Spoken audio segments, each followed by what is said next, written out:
বর্তমান সময়ে আপনি ফেসবুকে কোনো ভিডিও ভাইরাল করতে হলে অবশ্যই আপনাকে মনে রাখতে হবে ফেসবুক বর্তমানে আপনার ভাগ্য দিয়ে কোনো ভিডিও ভাইরাল করে না।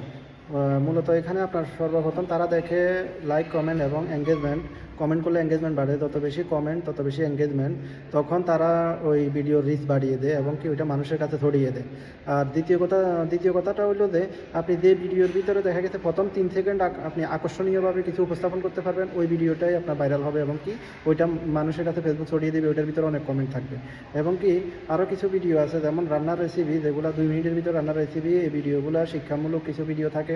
এইসব ভিডিওগুলো ফেসবুক মানুষের কাছে এই করে দেয়, ভাইরাল করে দেয়, মানুষের কাছে অনেক বেশি রিচ বাড়িয়ে দেয়, অনেক মানুষের কাছে ফেসবুক নিজ দায়িত্বে পাঠিয়ে দেয়।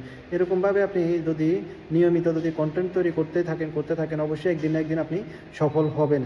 তো এই জন্য অবশ্যই আপনাকে ধৈর্য ধরে নিয়মিত কন্টেন্ট তৈরি করতে হবে। মনে রাখতে হবে প্রথম 3 সেকেন্ড যেন ভিডিও আপনার এমন আকর্ষণীয় বক্তব্য এবং কি এমন আকর্ষণীয় ভিডিও থাকে যেখান থেকে মানুষ ওই 3 সেকেন্ড ভিডিও দেখার পরে যেন উপরের দিকে ধাক্কা না মারে।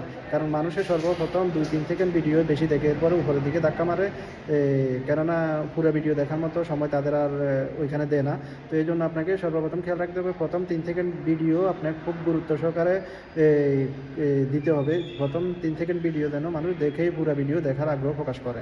আর দ্বিতীয় কথা হলো যে আরও কিছু শিক্ষামূলক কাজ থাকে, যেমন সমাজে গরিব দুঃখী মানুষের পাশে দাঁড়ানো, এইসব ভিডিওগুলা। আর এগুলা মানুষের কাছে ছড়িয়ে দেয় এবং কি ফেসবুক নিজ দায়িত্বে মানুষের কাছে ছড়িয়ে দেয়।